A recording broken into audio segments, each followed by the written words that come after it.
This is A's Cast Live, your comprehensive look at the Oakland Athletics. And the pitch is swung on, hit the right field, hit deep. Whitefield going back at the track, over his head, and over the wall.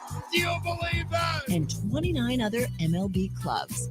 Ramirez with a drive to deep right, away back, goal! Go Hayes gets a bomb out there by the Rocks. And boy, oh boy, this third inning is now showtime. It is a Judgian blast. All rise. Here comes the judge. Join us as we take you inside the baseball universe, from humidors to spin rates to game-changing moments. We have you covered. Spend your afternoon with us next from the town, only on A's Cast Live.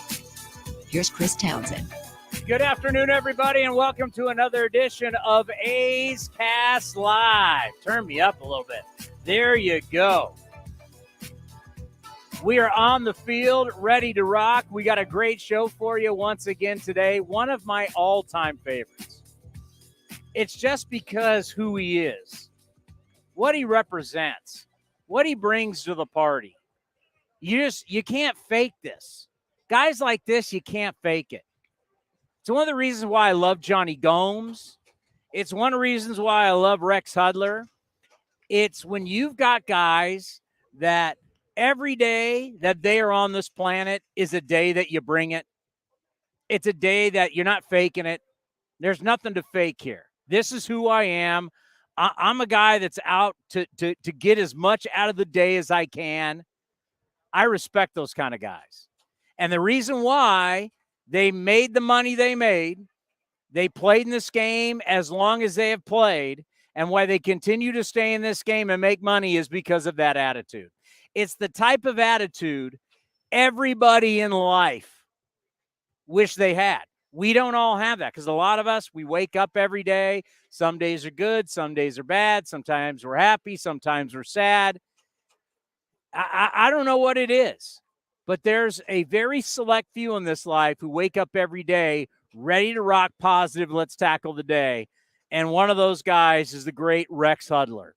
And whenever we can have him from his days back with the Angels, now with the Royals, when we can get the Hud man on the program, it's a great day. So be prepared to get fired up, because with Hud man, he makes you want to run through the wall. And I love talking stories. He's from Fresno. He's a Northern California guy.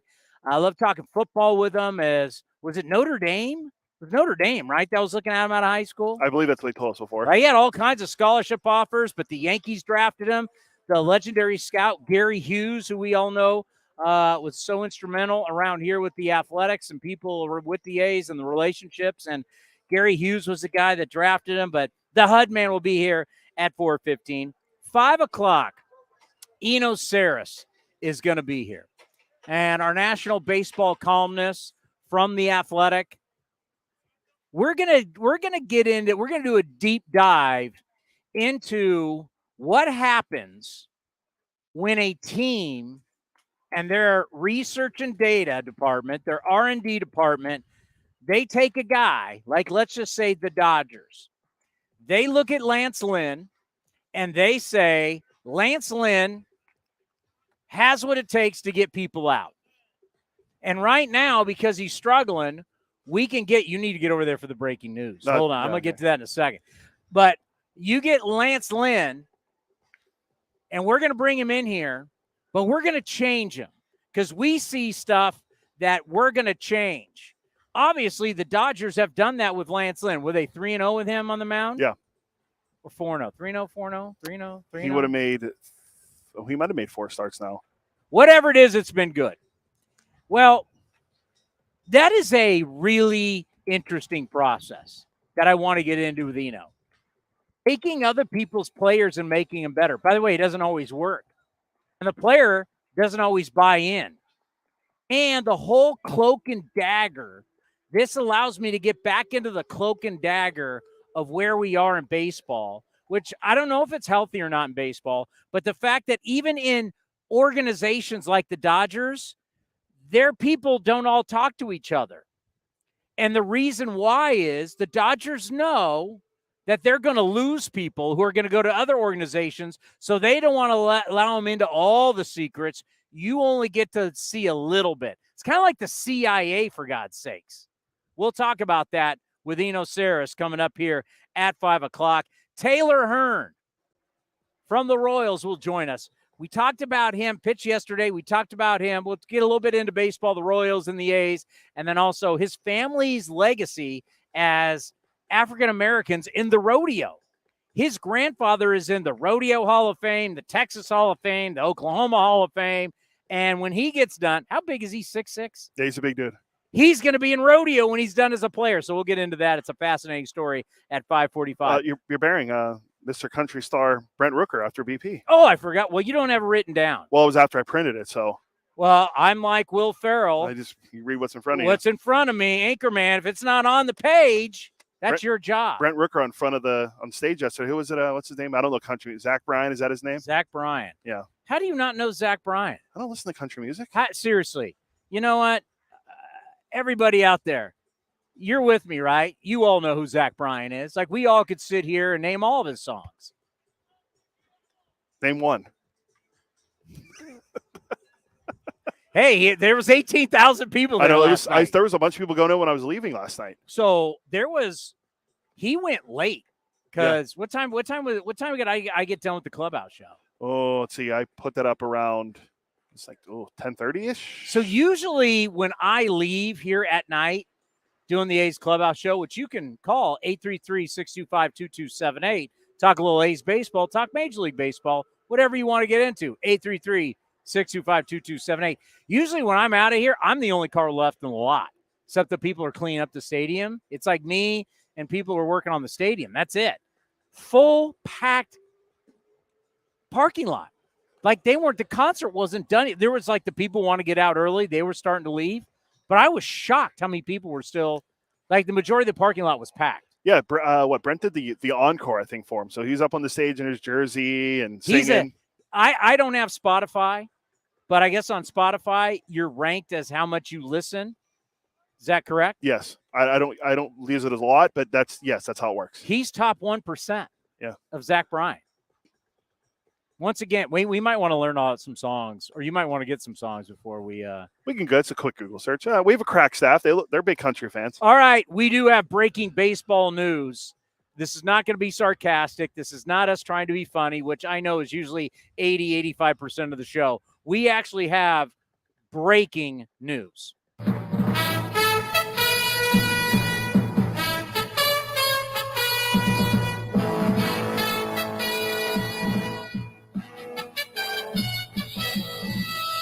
Live from the ABC Sports Desk in New York, I'm Chris Townsend. What is our breaking news? So it came out earlier.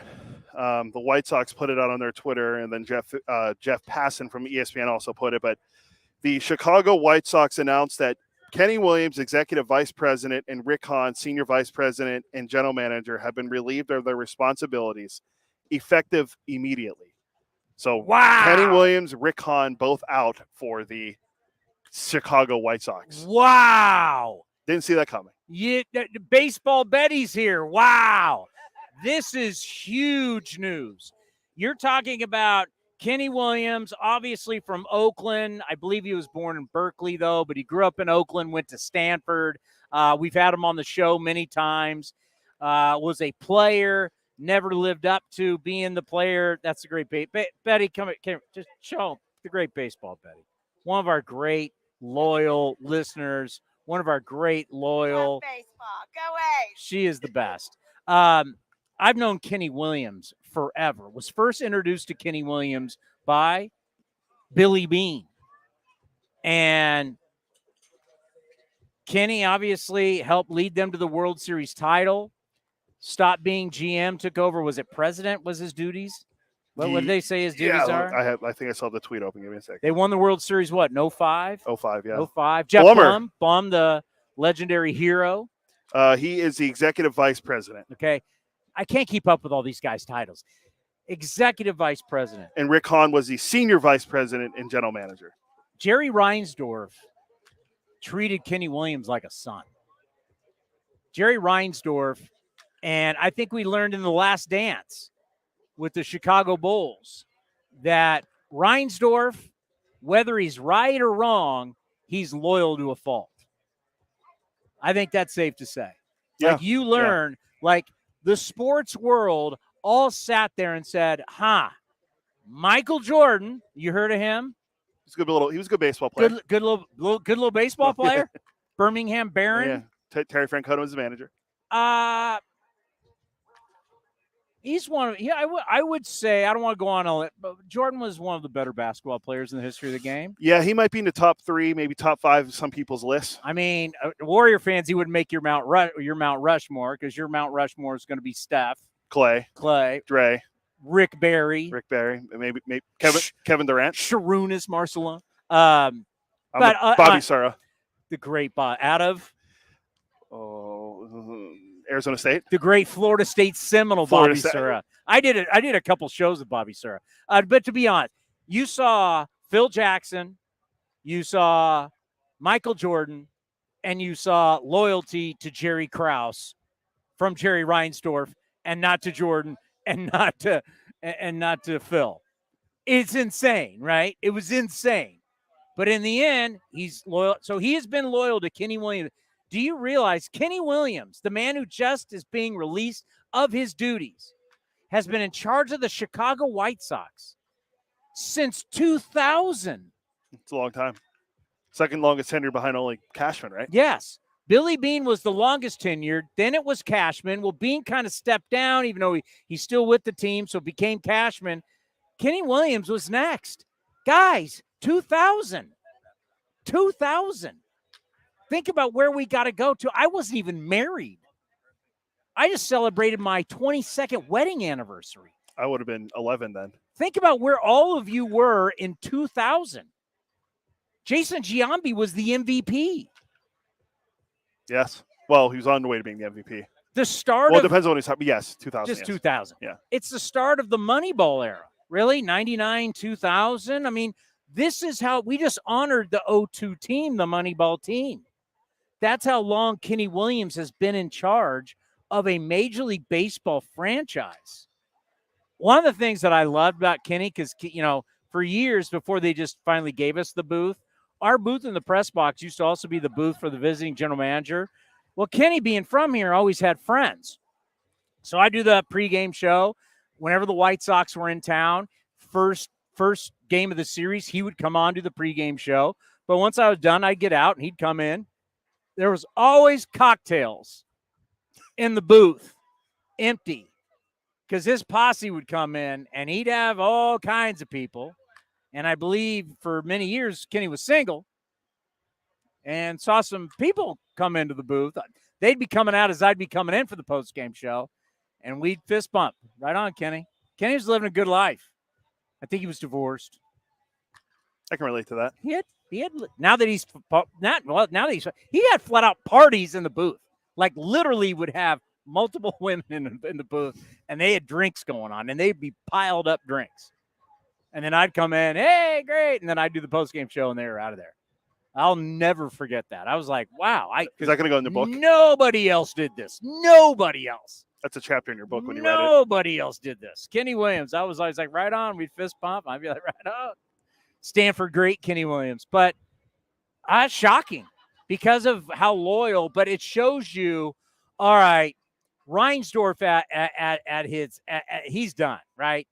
He's 87, 86. Somewhere. He's in his mid-80s, yeah. So Reinsdorf brought in Tony La Russa, didn't work. People wanted to blame it all on La Russa. Last year they finished 81-81. They've just underachieved and underachieved and underachieved. You thought they were just going to trade everybody and go into rebuild mode, but the question was, are you going to go into rebuild mode with Randy Hahn and Kenny Williams?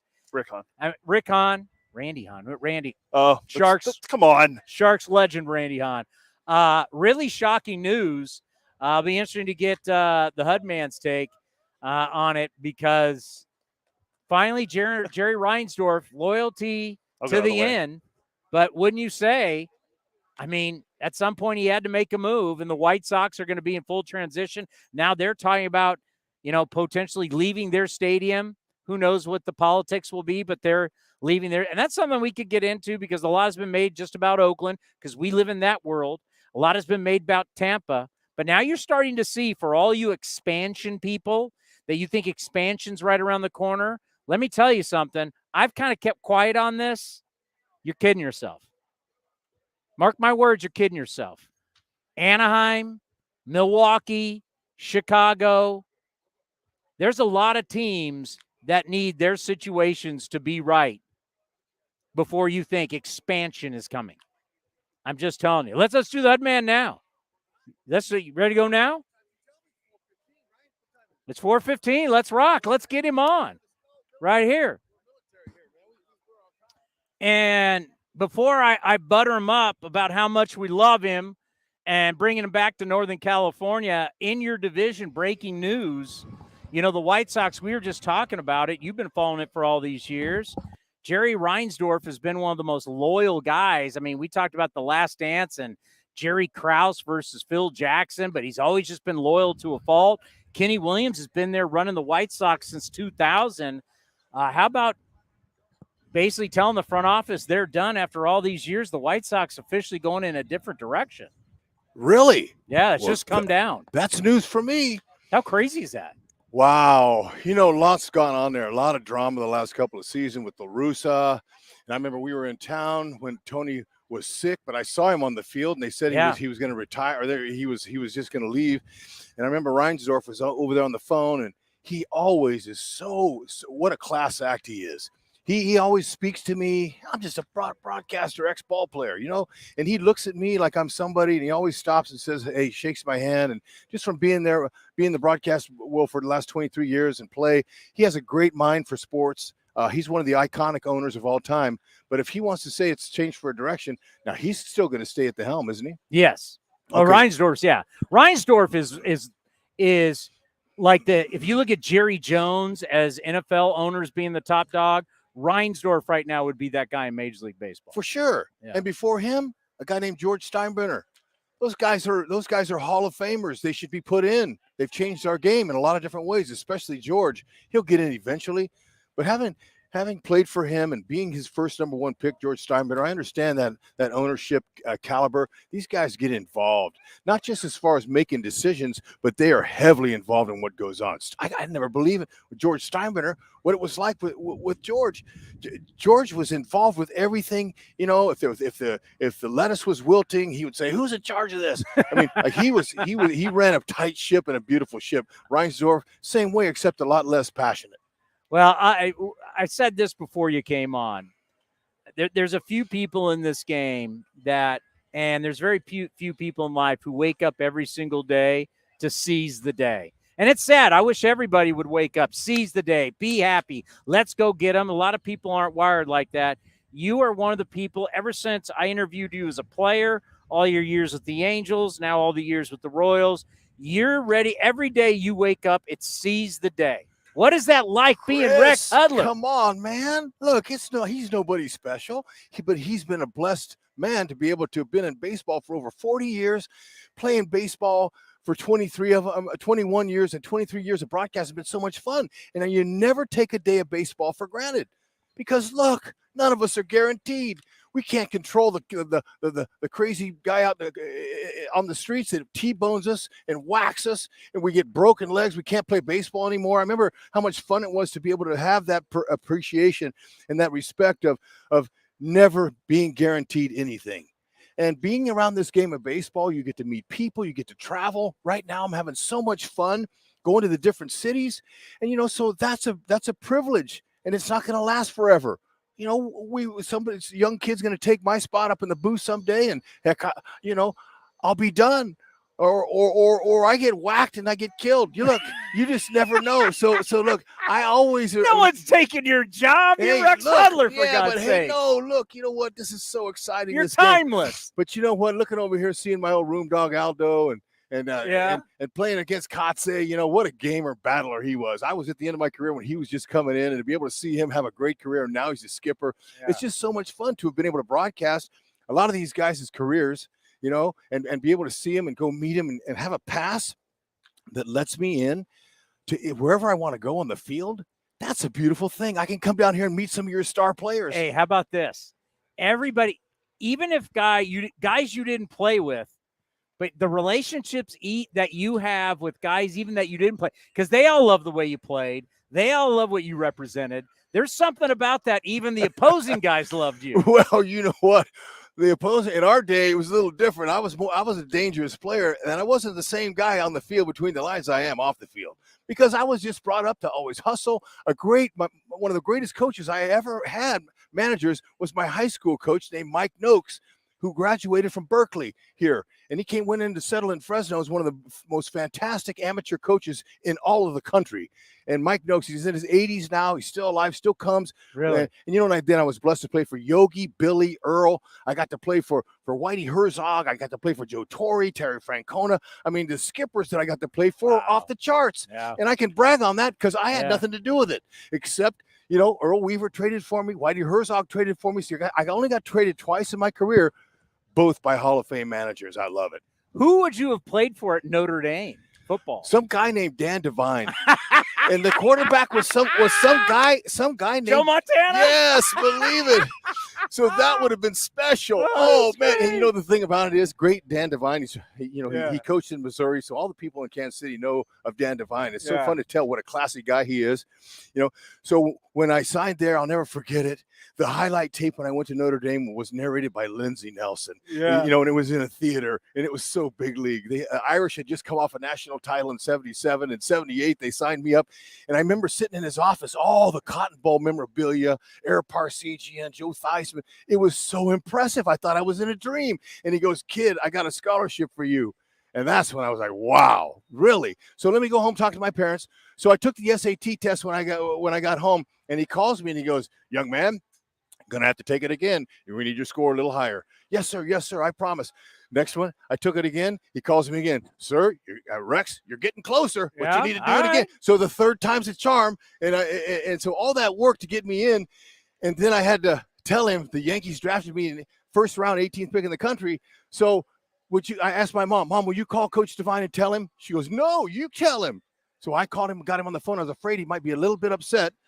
And the minute I got him on, "Coach Devine, Rex Hudler from Fresno, California. How you doing, Coach?" And he goes, "Son, I already heard the news. You got to take Steinbrenner's money. You can always come back here. Anytime you want to come back, we'll take you." They were cool with it. Yes. Because you know what? I'm sitting here going, are you nuts? Yeah, You could have played. And this is when Notre Dame was Notre Dame. The kids today may not understand. Notre Dame, at one point in our country, was far big. The college football was bigger than the NFL. Notre Dame was huge. You were playing for like a national team. Notre Dame, like when you could have played with Joe Montana. How did you turn that down? Well, you know what? It's just a great opportunity to play in baseball, and I'm so thankful that my mom negotiated my contract with the Yankees, because we couldn't have I couldn't have an agent because it would have ruined my eligibility. Because back then you couldn't be a college guy and then do pro too. So if you were to ever go back to college football and you had an agent, you would have been toast. Right. All right, I got you. So my mom negotiated with Al Rosen, shows up at my doorstep. George Steinbrenner's vice president, Jack Butterfield, some of the highest guys and ranking officials with the Yankees. They showed up. My mom said, "Son, go to Mamma Mia's and get you a pizza and come back in 45 minutes. I was like, "Well, we hadn't talked about that, Mom." "No, did you just go?" "Yes, ma'am." "Okay." I went, came back, went to open my front door in Fresno, California, and my door was locked in my own house. My mom opens the door. She says, "Congratulations, son, you're a Yankee." So just like that, she didn't want me in the meeting because she's afraid I'd have jumped at their first offer. Yeah. So she went ahead and got me $150,000 out of high school. Wow, to play. that's a lot of money. That was big cake back then. So I'm so grateful for that. That was a great start for me, and I thought I'd be a big leaguer. In a few years, I had no idea what it was like to be 17 years old and climb the mountain and try to become one of the best in the world. Yeah. Man, a lot of humble pie Hud ate early. Yeah, injuries, backlog. Steinbrenner would buy every free agent player. Totally. So it would backlog the system, and so we were in that system, and for years, until finally, man, I was like, "Uncle, I was at my 6th year in A-ball." And George Steinbrenner owned a hotel in Tampa, Florida. And whenever the A-ballers, his A-ball team went there, we could sign off on the food, everything. He took good care of us. So I wanted to write a letter. to Mr. Steinbrenner. And I went to my manager, Stump Merrill, and I go, Stumpy, I want to write George a letter. What for, kid? I want to ask him for a promotion. Okay. Wow, he looked under the table as he was looking at my package. Yeah. Really? Cojones. What kind of cojones you got? So I said, yeah. He said, okay, keep it short. So I wrote a quick letter. Dear Mr. Steinbrenner, I would have had a chance to have graduated from Notre Dame and already been a pro football player by now. And I'm presently hitting 300. It's my 6th year in A-ball. Could you please consider a promotion? Thank you. Bam. Played in front of him. Mr. Steinbrenner was at the game that day. And when I took the letter to the lady at the front desk, I go, ma'am, when Mr. Steinbrenner comes to town, would you please give him this letter? She goes, he's here. I'll take it up to him now. Oh, man, my booty got tight, man. Yeah. I was like, whoa, I wouldn't expect him to be there. Go to the ballpark at St. Petersburg. There he is with Stump in the stands. Stump Merrill comes out of the stands. In the meantime, I'm playing catch out there, 4 o'clock. There's no one in the seats in A-ball. And I'm playing catch, and my stomach's growling, man. And I'm getting a little worked up. I'm getting nervous. And so Stumpy comes out of the stands. I said, Stumpy, did he get my letter? He says, yeah, he got your letter. And he was chewing tobacco. He's an old school guy. He's chewing tobacco, and he spit, and he goes, he loved it, kid. So I went, whoa. I went to the clubhouse and blew up their commode, man, because I was so worked up, man. So I flushed my system out, went out and got him a couple knocks, and bust back to Lauderdale the next day. At 6 o'clock in the morning, I got a call. You're going to AAA. So when you ask the boss for a promotion, yeah, bam, he made it happen. Somebody had a mysterious injury in AAA, and HUD got the spot. So now I'm flying this to Columbus and going, hey, look, talking to myself. I talk to myself a lot. I still do. Self, you pop off to a guy like that, man, and you don't perform, you could be toast. So I got there and went off, and now they're talking about trading Willie Randolph. So really, Mr. Steinbrenner gave me not one chance, but 2 chances with that team. And then after a year or so, he traded me to the Orioles, and he wrote me a letter. I still have it. I got it framed. I was so proud. He wrote me a letter. I wanted to show my mother. We appreciate you and your hustle, the way you wore the pinstripes. You exemplified it a great deal, man. Good hustle. And I want you to be an everyday player for my favorite manager, Earl Weaver. And he wrote me a nice personal letter, and it was something I'll never forget. And he moved me on. And then from there on, I prayed. I asked God for a wife. It was time to settle in. After 10 years in the minors, I had nothing going. That's a long time. So you know what happened? God, he always blessed me. But you got to ask him. He's not going to just do that. He lifted Jennifer up, my wife of 35 years in October. He lifted her up, and I went, whoa, God, you got great taste, man. She's hot. She's beautiful. And she got a good heart, too. And he goes, hey, you asked me. Now it's up to you to catch her. Yeah. So my life with Jennifer, that's the greatest thing that's ever happened to me in my baseball career, to have a beautiful wife with 4 unbelievable children. And so people go, HUD, why are you like you are? And I look at them and say, why shouldn't I be? I've never had a real job. I got a great family. I get to go to the big league ballparks, man. There's no other place to play in the world than this. And I've been blessed. So why not give some, you're either a fountain or a drain. You either got life for other people, or you're going to be a drain and suck people down the drain. So I choose to be an encourager and love on people. And no matter who you see in the cities, walking around town, seeing young people. Hey, young man, what are you thinking about in the future? What are you going to do well, I hadn't thought about it. You need to start thinking about it. So encouraging our youth and our young people, that's the only way to go, because they're the next broadcasters. They're the next big leaguers. They're the next Chris Townsends. They're the next in our future. So why not love on those people? You're the fountain or you're a drain. That's right. Now Chris, we're human. We all get sucked down the drain, every one of us. I do too. The key is not to stay down there in the muck, not to stay down there in all the slime and everything. Find a way to resurface and come back up and be a fountain again. That's the whole key. Well, I'll give you a fountain right now. Bobby Witt Jr., my God, this kid. I saw this today. Barry Larkin, Alex Rodriguez, Jimmy Rollins, and Hanley Ramirez. You're talking about home runs and stolen bases? Yeah. Remember when everybody talks about, hey, it's tough to hit home runs at night? Yeah. Here in Oakland. Oh, anybody see that bomb he hit out to center field? on a nice pitch down. Wow. And he lifted. No, he's got high ceiling skills. And he's fast. Yeah, so I had to. So when he hit it, he hit 102 off of Duran. One of the best kept it inside. And he never hit a walk off, and he never hit a slam, and he did it in one swing. And that ball had hair on it, was moving in. Nobody barrels that. And he pulls his hands in and barrels it. That's when he became Bobby Baseball. I'm Bobby Baseball. broadcasting and I'm going, hey, look, folks, look, I wanted to call him Bobby Baseball last year, but he hadn't shown me enough. But this year, now, after that swing, he's Bobby Baseball. And that's taken off like wildfire. So I talked to my good buddy, Don Mattingly, my former teammate, the only other baseball name guy I knew. And I said, Donnie, I hope you don't mind, but I'm calling Junior Bobby with baseball. I mean Bobby Baseball now. What do you think, Donnie? And he laughed and goes, Hud, that dude is a bad blank. He's a tough guy. That guy's a competitor. If you didn't call him Bobby Baseball, I was going to call him Bobby Baseball. So I got it clear from Donnie.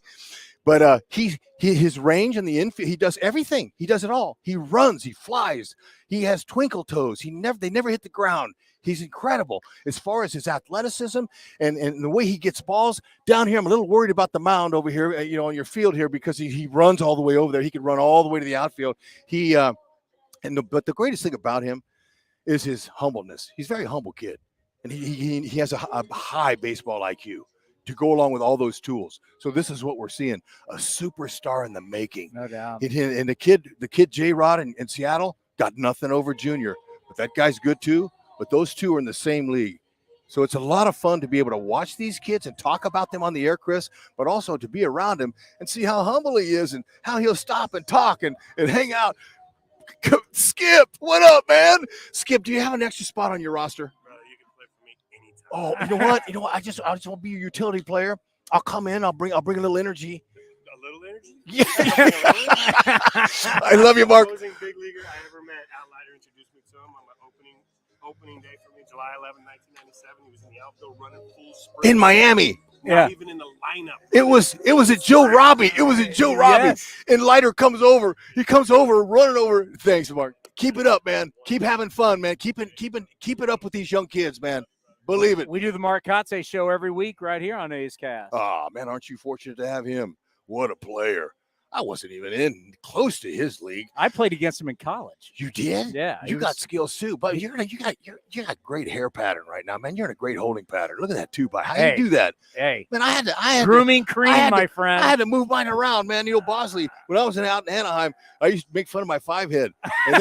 And Bosley was listening, and they go, hey, kid, we can do something about that. Come on in, get a little consultation. So I had him. I saw it. I went, well, that's pretty good. How much it costs? Oh, it's about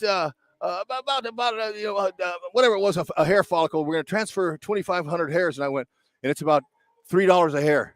And I go, whoa. They go, but we're going to scholarship you. And they go, really? If it's free, it's for me. I'll take 3. Oh, bam. It's been on scholarship his whole life. Yeah, they kind of been working a little bit there on the HUD. It's getting a little light up on top, but they help me. But you got great holding pattern, man. You're unbelievable. Hey. I'm so proud to be with you. Thank you for letting me share. Hey. And you know what? We're looking for the future. You know what? Doesn't matter the record. Doesn't matter what city we're in.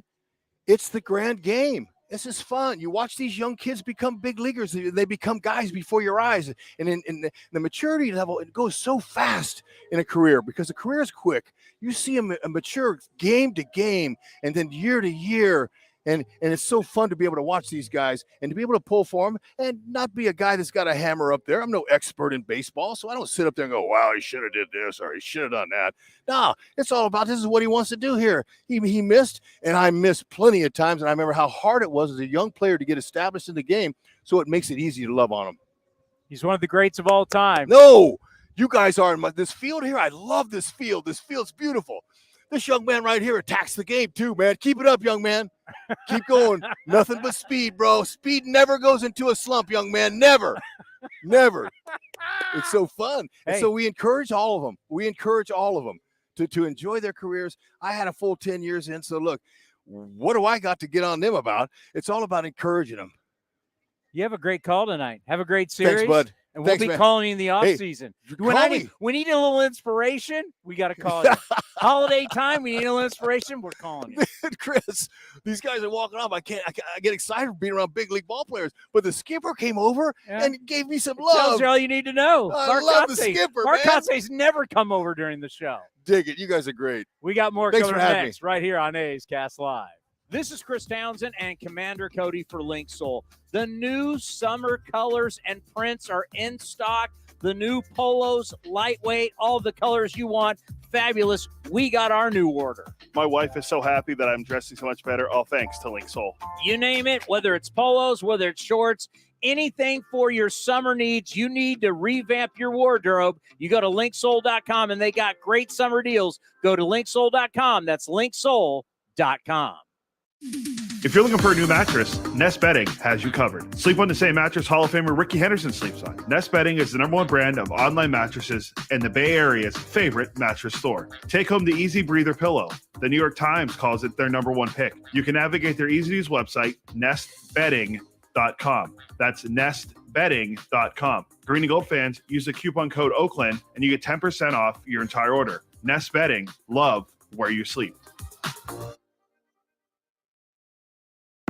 Chevron with Techron has unbeatable engine cleaning power, and it gives you unbeatable mileage for all kinds of unbeatable destinations, like time in the sun at the beach, or time in the sun riding roller coasters, or a day in the sun hiking mountains. Well, probably just one mountain would be enough for a day, but hiking a mountain is still an unbeatable choice for how to spend time. Download the Chevron app now to get unbeatable mileage at locations near you. If you're looking for a great place to eat and watch games, go see our friends at the Chicken Pie Shop of Walnut Creek. The Chicken Pie Shop is one of the hottest restaurants in Walnut Creek. You're not going to find a better menu, and come try their world-famous chicken pie that has been served in Southern California for 86 years. Spacious indoor and outdoor dining, perfect for your next private party or corporate event. Don't forget free parking. For more information, go to chickenpieshopwc.com. That's chickenpieshopwc.com. Summertime is golf time in the Bay Area, and that means it's time to enjoy the beautiful vistas, 27 holes of championship golf, and all the amenities that Cinnabar Hills Golf Club has to offer. Cinnabar Hills gives you a variety on the course and in their amazing grill. They're ready to give you an incredible experience for any family, business, or social gathering. Nestled in the quiet hills of San Jose, summertime fun awaits you at Cinnabar Hills Golf Club. Learn more at cinnabarhills.com. That's cinnabarhills.com. Watch parties aren't what they used to be ever since we got Xfinity. Now that kids can easily stream all their favorite stuff, they just have to worry about what's on the charcuterie board. Are these just cut up hot dogs and spray cheese? The best way to stream your favorites is on the Xfinity 10G network. Now through September 6th, get 1.2 gig internet for $25 a month for 2 years when you get Xfinity Mobile with no annual contract. Plus, add Now TV for just $20 a month. Switch today. Requires paperless bill and auto-pay with stored bank account. Restrictions apply. Taxes and fees extra. Now TV and Xfinity Mobile require Xfinity internet. After promo, regular rates apply. Actual speeds vary. Streaming from the East Bay, A's Cast Live continues with Chris Townsend. You know, I've been able to do a lot of things in broadcasting. What I've never been able to do is stand in front of 18,000 people and sing. Oh, and also hit a walk-off 2-run shot in the same day. Brent Ruger is with us here on A's Cast Live. What got your juices going more? The walk-off 2-run shot or standing in front of 18,000 people singing last night? Man, it was two different rushes for sure. Obviously, the walk-off's cool. Getting a big win for our team, coming through in the clutch when we needed it, is a really cool feeling. But getting up there, on a stage like that is something that I've never done before. So it was new for me. It was different, and it's a really cool feeling as well. So definitely an adrenaline rush, and respect those guys in the music industry who get up there and do that every night. All right, so Zach Bryan, you're a huge fan. You're in his top 1% on Spotify? Yeah, I'm up there. Spotify Wrapped is always my #1 artist. I'm always way up there. So all right, so how do you know him, or how'd you get over to be in that situation? Yeah, so I saw him, I guess, probably 2 years ago. He was in Nashville, played the Ryman. And the guy who opened for him he's also in his band. His name's J.R. Carroll. JR's got his own solo stuff. It's really, really good. Give him a shout out. But so I followed JR on Twitter. He followed me back, and we've just kind of vaguely known each other through social media. So I've known they were coming here, but earlier this week I just shot JR a message. I was like, hey man, if you want to come hang out during BP, come over to the stadium, hang out in the clubhouse before the show, before the game, feel free. And so they did that, and he was like, yeah, for sure, that sounds great. And by the way, do you want to come up on stage and do the encore with us and come sing Revival at the end of the show? And I was like, I don't know if you're kidding or not. If you're not kidding, then absolutely, man, I'm in. So he shot me Zach's manager's number. We exchanged a few texts, got it all worked out, and popped over there after the game. We took a big group of us over, enjoyed the show, and then I went up there for the last song for the encore for Revival and did my best karaokeing. Now, did they know over last night at the arena what you had just done right here? Yeah, I think a lot of them actually stayed for the first 5 or 6 innings before they went over to get ready. And then I think they had the game on the TV in the dressing room. So they were kind of keeping up with it because I went over there and they were all fired up because they had just watched it and seen what happened. So that made it even a little bit cooler. But the shout out to those guys. That their whole team over there is awesome. They did a great job hosting us and having everybody over there to have a good time. So the adrenaline's pumping. How'd you sound? Probably terrible, but I'm not a good singer. I don't pretend to be a good singer, but I love karaokeing in social settings. So that's just kind of right up my alley. Being a bad singer does not stop me from singing badly. So I'll get up there and embarrass myself anytime. I have a good time with it. I love it. That's guts, man. You get up there in front of 18,000 people. That's awesome. You know what? Looking at your year, you were so hot early when we had you on the show. And then there's the ups and downs. You make the all-star team. We talked to you about that, how great that was. And there's still the ups and downs. And it's like now, again, you're back on an upstretch. Just talk about your entire year and what you've learned about yourself. Yeah, man, there's been up and downs for sure, like you said. Obviously the hot start and then kind of going into a little lull after that. But I think the thing for me is I've learned a lot. I've learned one, success isn't linear. It takes some ups and downs. It takes some adversity. It takes growing and learning. Through those tough times, you got to learn about yourself as a player and as a person, how you handle things mentally. Done a lot of work in that department with Ben Strack, our mental skills guy, mental performance coach. We've worked on a lot of stuff, which I think has helped, and just ultimately never losing that confidence in myself, knowing that what I did the first month and a half wasn't a fluke, but that's something that's in there. That's the ability that I have to come out here and produce. For extended periods of time. So just always kept that belief, knowing that if I kept the course, kept believing in my process, believing in myself, I'd eventually come out of it and get back to having a good approach, taking good swings. That's kind of what I've been doing the last few weeks. What's it like for you now going through an entire season, not up, not down, an entire season in the big leagues? Yeah, it's you learn what the grind it is. You learn how there's no breaks up here. Every night you're going out there and you're facing elite arms. And so you got to get out there and you got to get ready to compete every day. You got to know if you go 0 for 5 one night, you've got 5 more bats the next night, and there's no breaks, there's no breathers. It's just getting out there competing every night. You learn to not take the really, really hot streaks or the really, really cold streaks too seriously because you're going to come out of it on the other end one way or the other. You can't maintain a hot streak forever, and you can't maintain a cold streak forever. You're eventually going to find that level ground that shows you what kind of player you really are, and when your confidence is that your belief in yourself as you're a player and come out here and compete and produce every night, you're eventually going to find that level. We're always talking about offense. The thing that I always find interesting is some nights you DH, some nights you're in the outfield. You can be at a different position. What is that like? You got to keep defense rolling. Or keep yourself occupied when you're DHing. How does that affect your offensive game? Yeah, you try not to let it, right? Now, when I'm DHing, I go up in the weight room between innings a lot. We're on defense, I'll go in the weight room, ride the bike, or get on the elliptical, or just kind of do some movement stuff just to make sure I'm staying active and staying loose and not tightening up sitting here in the dugout. But, I think once you get used to it, it's not as big of a deal for me. I know some guys handle it differently than others, but for me, it's just making sure that I stay locked in between at bats, whether that's obviously playing defense, staying locked into the game, or going up there, kind of running through at bats. Keep my body moving, staying loose. Just got to find a way to stay in the game, no matter what the situation is. The science of DHing is so interesting. I've talked to guys who have a sauna at their in their clubhouse. Will go and get down into their shorts and get in the sauna, or guys take showers or whatever. It's absolutely fascinating. When I think about right place, right time in somebody's career, has there been that point where you just think about, man, this was Oakland, Rooker, just this, the way it all has happened was meant to be? Man, there's been a lot of those moments. It's been, just the consistent playing time, consistent at bats. I think last night was pretty cool, just hitting that walk-off. I think the first walk-off I hit was kind of right at the end of when I was really hot, and it was after that I kind of slowed down. And I think last night hitting that second one is just kind of a sign to myself that, all right, we've come full circle. We went through the struggle. We proved to ourselves we can get out of the struggle at this level, and that's huge for a player's confidence. I've struggled at every level I've ever played at, obviously, college, high school, all the way to the minor leagues, but I've come out of struggles at every single one of those levels. And the big leagues was the only time that I haven't gone through a really hard time and come out of it on the other side successfully. So I think last night hitting that walk-off kind of showed me, like, okay, we went through a tough stretch in the middle of the season, but we have the ability to come out of it. And that instills more belief and more confidence in myself that I can stay here for a long time and produce at a high level. Zach Geloff, his start has been amazing.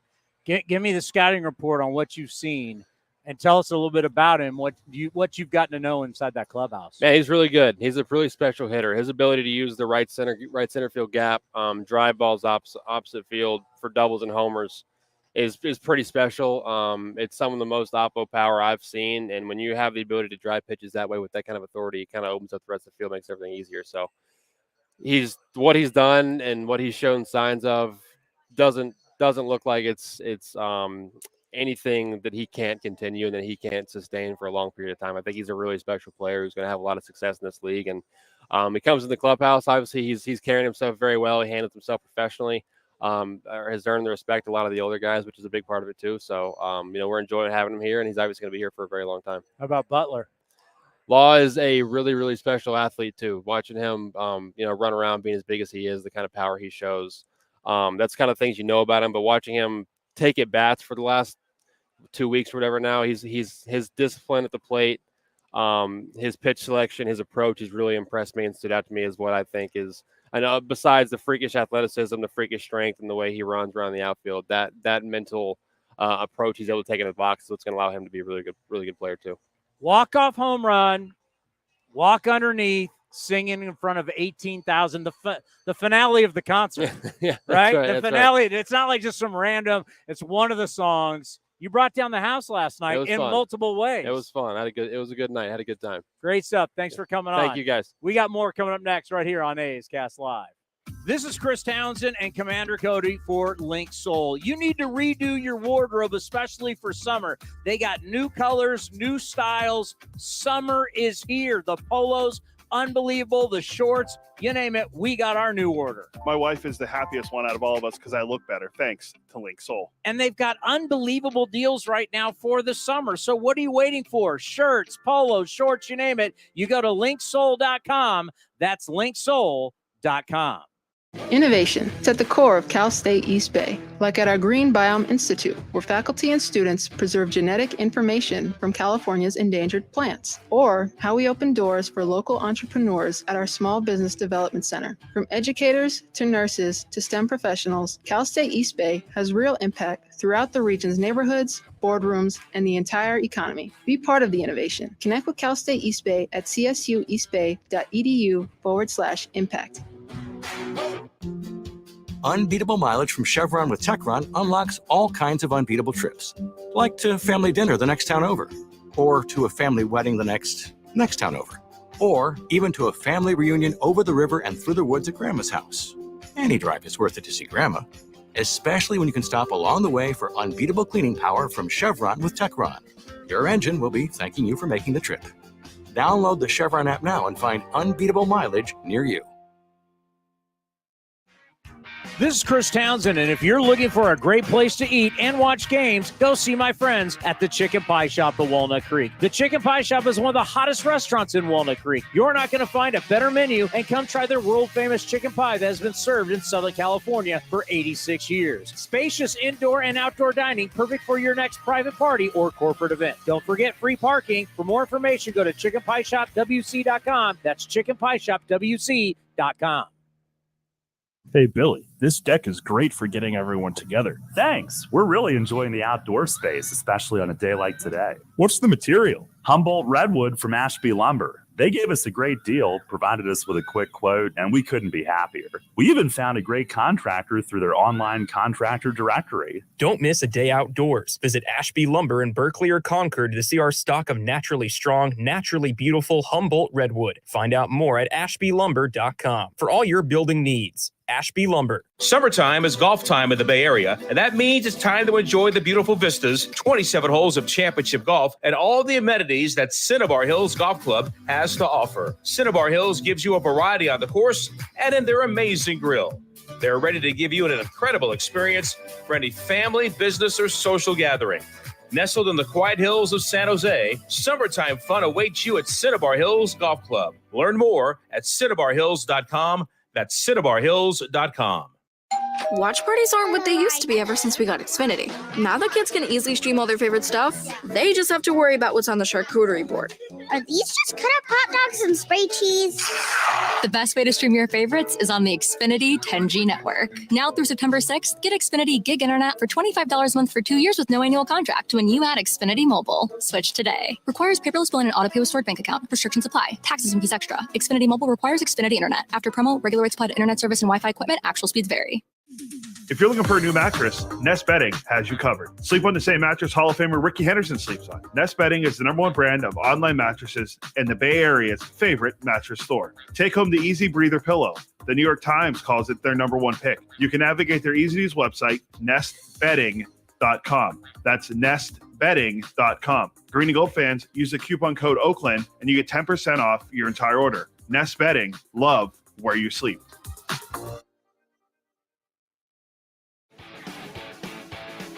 Calling all kids. It's Kids Cheer Free all summer long. Bring your kids ages 14 and under to the ballpark on Sunday home games for free. After cheering on your green and gold, race around the bases with Stomper on the same field that your favorite A's players do. Get your tickets now at athletics.com/kidsfree. That's athletics.com/kidsfree.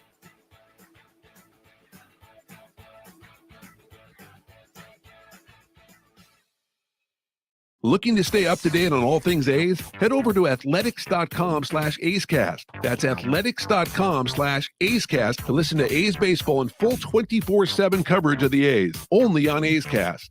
With a single click, you can stream great shows, live pre- and post-game coverage, and of course, all the great action of the A's this season. Head to athletics.com/A'scast today.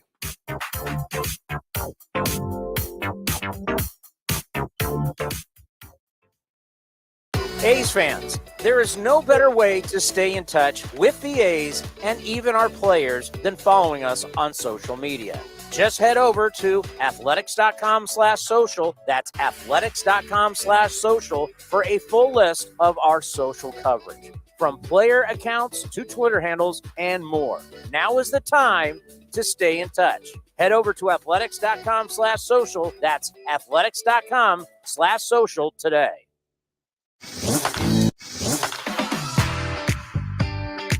A's Cast Live continues from Ricky Henderson Field. Here's Chris Townsend.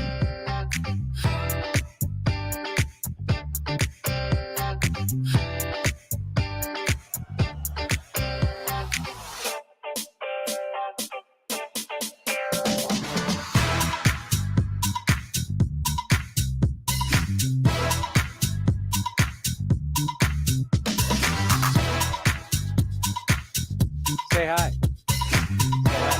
Jessica Kleinschmidt. We are back. Eno Sarah's going to join us at the top of the hour.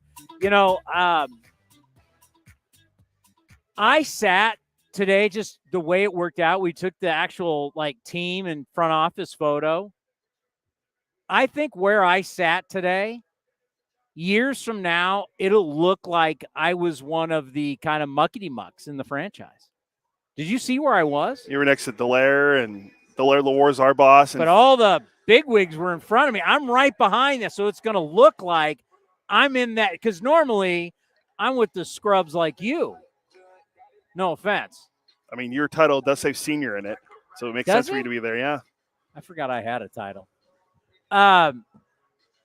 Where were you? I was sitting with, who was I sitting by? A couple of our graphic designers. Oh, lower-level employees. I was with the people that make the organization go round. Yeah, all of a sudden I ended up in the dead middle. I'm literally right behind Cavill. So it's going to be Cavill and me. Next to the great Vittorio DiBartolo. Raider Vito. Yeah, Dallaire Lewar's to my left.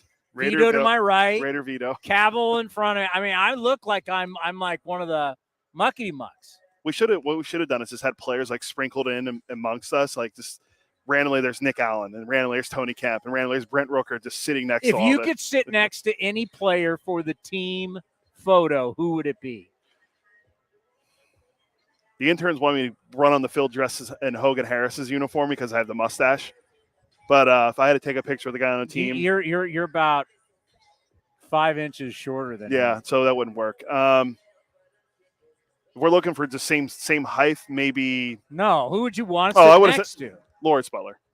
Oh, he's going early. It's going law. Did you see the Law and Order stuff they were Yes, doing? no, yeah. They were doing it yesterday on the scoreboard. Who would have? I mean, that's really creative. I know. I mean, Justin Marshall's really working hard, huh? Yeah, we met his brother. Yes. His brother was fantastic. Yeah, he helped us out with Taylor Can't Hearn. believe it's his brother. I couldn't either. I asked a question. Well, who would you sit next to? Nikki Pie Shop. Oh, that's a good friend. Not Geloff. You don't want to tell him about the statue? Geloff's beyond me at this point. Geloff is beyond me. Geloff is. He's so big. He's sitting next to Passon and. Can you see where it says Ricky Henderson Field? Move to your. See that? See right there. That's where it says Ricky Henderson Field on the wall. Not far from that's going to be Zach Geloff wall. Oh. Zach Geloff. Well, see, as you said, part two. He's too big for you. So he's, people that he wants to hang around are the Passons, the Rosenthals. Yeah, he's moved on from us. I mean, Joe Davis, we had him John one time. Smoltz. I mean, when you're a future Hall of Famer, what if we started doing that? Future Hall of Famer Zach Geloff. Well, you're not saying Major League Baseball. You're just saying it could be Ace Hall of Famer. But everybody they call a future Hall of Famer. Could be University of Virginia Hall of Famer. Salvador Perez, future Hall of Famer. Oh, we forgot to ask Hudman about him. Is he? You can't control the interview with HUD. No, I mean he literally turned around and the Kotze just came over. I mean it was just very organic. Everybody loves Hudman. I asked it at dinner last night. I'll ask it again. 37 games left. You could have anything happen. What would you want? I'm going to go very, very. I thought about this earlier. The one thing I want to see Zach Greinke become the 20th member of the 3,000 Strikeout Club. Going historical. Wow. Out of all things you can.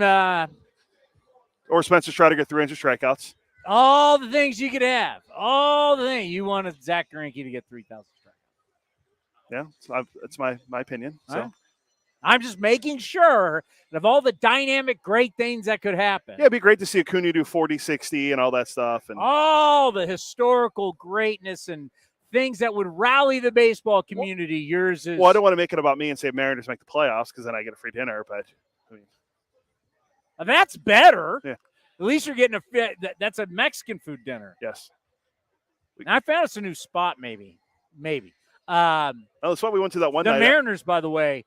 Jerry DiPoto, not long ago, traded Kendall Graveman when they were in it.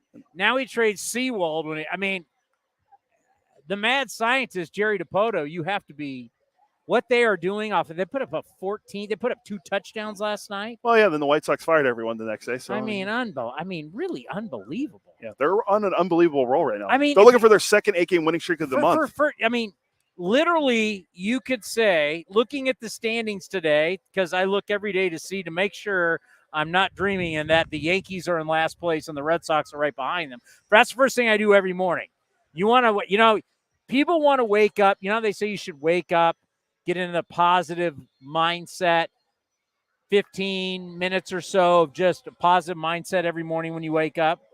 I do that. I go look at the baseball standings, see the Yankees in last place, and that puts me. And then I see the Red Sox are in 4th place, and it puts me in a good frame of mind. With the Yankees, I think they're looking. If they lose 9 in a row, it'll be the first time since 1982 they've lost 9 in a row. Oh, just wear it, Yankees! Just wear it. They're struggling. Yankees win. I just love watching them be miserable. They're really sweating because now they're calling up prospects. Oh, but seriously, you've got Texas.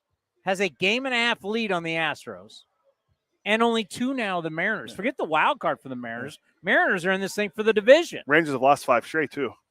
Or is it 6 straight? I thought it was 5 straight going into tonight. It is. What is their streak? They've lost 5 in a row. Mariners have won 7 in a row. Trout's back tonight. Yankees have lost 8 Angels, in a row. so Trout's back tonight. Remember, Yankees, Angels, Padres dead. We don't talk about them other than ripping Yankees. Yeah. Well, so what's yours before Eno comes on? Mine, I do not think mine is being a troll. I know what it is. I don't think mine's being a troll. I want Eno Saris to hit Eno. 37 games left, you get 1 wish. Just put that in the back of your mind right now as you sit there and wait. If I could have one wish with 37, all the teams in baseball, all the players in baseball, if I could have one thing happen that would make me feel good in my utopian world, because everybody wants their own little perfect world, what would it be, Cody? I think you told me last night, Giants collapse. Giants collapse and don't make the playoffs would be awesome. Oh, my God. I had Gabe Kapler on my Instagram feed today. He's going to a place in Denver, and he's doing the best burger, and him and the chef and the whiskey burger, and I wanted to almost throw up. You want an update? Tell me the Giants are losing again. Currently down 2-1. Kyle Harrison, highly touted prospect, strikes everybody out. He won a measly 3 1/3 in his debut. Is that me being a troll? It's my wish. I get to rub the lamp. The genie comes out. What's your one wish? 37 games left. The black and orange to see them out of the playoffs. Well, that would be great. Could happen. And then the 49ers be 500 would even be better. They got to win. They're not winning week 1, so they're already be under 500. Who are they playing week 1? Steelers. Steelers stink. Is Ben Roethlisberger going to be there? What do you mean? They got Kenny Stickett, Kenny Wicket, Kenny Pickett, Kenny Slingett. Kenny Sling. Nicky Slingett. We never called him Nicky Slingett. That's a new one. We'll have to save it for next time we talk. Nicky Lickett. That's actually my favorite one. That's right. This is Eno Saris. The Eno Saris Show is sponsored by Fieldwork Brewing Company. With 8 taproom locations in Northern California, Fieldwork brings you fresh craft beer direct from the source. Fieldwork will also ship beer direct to your door if you live in California. Visit fieldworkbrewing.com. He's a national baseball columnist for The Athletic. How are you? Doing great. Do you want my 37 games? 37 games. Am I being a troll? No, it's fine. I mean, I want him out. And also, like, it's fair to be like, do I want to see like an opener and bullpen games? No, and I hate the 2 way innings they play. for a I hate the way pitcher they play. in the playoffs. It's awful. And so that's Will you actually admit it's awful to watch. I don't love it. Okay. 37, but it wins. Here's what I thought of when I started thinking about what I want to see in the playoffs. That's how I'm reading it. What do I want to see in the playoffs? That I probably have your wouldn't, wish because I have the genie wish. It's something I wouldn't see. I want to see the Angels get super hot and get into the playoffs. Okay. And it's not because I don't think they deserve it in terms of, wins on the field or organizationally. They've done some things that are pretty terrible. They, during COVID, they just stopped paying all of their coaches and they stopped paying all their minor leaguers. So like, there's definitely some karma there where they, they don't necessarily deserve it, but I just want to see Shohei Ohtani in the playoffs. Mike Trout is too good a player. I remember when Barry Bonds, everyone said, oh, well, you can't do it in the playoffs. Well, that's just because he didn't get enough chances. He did finally get a good chance, that year in 2002, and he was nuts. He was bananas. He was regular, Barry Bonds, So what I want to see is everybody kind of getting to see Mike Trout, to the player that he is. And on top of that, Shohei Ohtani, like, doing his thing in the postseason. Like, so that is a great answer. Okay. I think I wasn't answer. sure how you take it. No, it's like you want to wish. Yeah. And Shohei Ohtani is the first real international baseball star we've ever had. Yeah, remember that Mike Trout versus Shohei Ohtani in the WBC? It grows the game. Yeah. Mike Trout's the best player. It grows the game. You want something that's best for the game. I'm being an ultimate troll Yes, you of are. our in-town rival, right? It's fun. Cody, I want Zach Greinke to get 3,000 strikeouts. Well, I like Zach Greinke, so but really, that's the one wish. That's the one wish you got. Zach Greinke to get 3,000 strike. I'm trying to sell a show. Yeah. Am I getting more people to watch and downloads off? I want Zach Greinke. I know what my kids would say is the Padres go nuts. That ain't happening. Yeah, I don't think so. All right. I want to get into, it's one of the most fascinating things that's going on, is when other organizations take on other teams' players with the idea of, we like you, we've seen something, we can make you better. Astros famously with Verlander and Cole. More high fastballs. Now Lance Lynn with the Dodgers. What is it that teams can see in players stuff that their own teams can't see. Yeah, I mean, sometimes I think that people in some ways overstate that. I think that it's not often that you get a player and you give him a new pitch or, he suddenly throws harder or something. I think it's often smaller. And so I was looking at Lance Lynn and trying to be like, what are the Dodgers doing differently with Lance Lynn? And it's pretty subtle, dude. Like the cutter, instead of throwing it always in the zone, throw it sometimes in the zone and sometimes inside off the zone. And he has good command, so you're not asking him to do something very different. You're just saying, hey, not always in the zone, sometimes out of the zone in, right? And then I was looking at the four seam with the White Sox. It was just four seam high in the zone, very predictable. If he throws the four seam to you, this is against lefties. He changed mostly against lefties. You throw the high four seam every time, then they're like, oh, I see four seam high, bam, I know it's coming, right? But what they had him do was throw the four seam low sometimes. And that's not ideal. You don't go say, oh, where should this guy throw the four seam? Oh, he should throw it low. But it does set up the curveball. So what they said is, hey, you can throw the curveball a little bit, throw it in the dirt. I don't care. You're going to get more swings. If you throw the low four seam, then they're going to see the low pitch, and they're not going to know right away if it's the four seam or the curve. So you get more swings on the curve. So they didn't really overhaul him and change his mechanics and tell him throw a new pitch. They looked at what he was and found small changes that he'd be more likely to say yes to.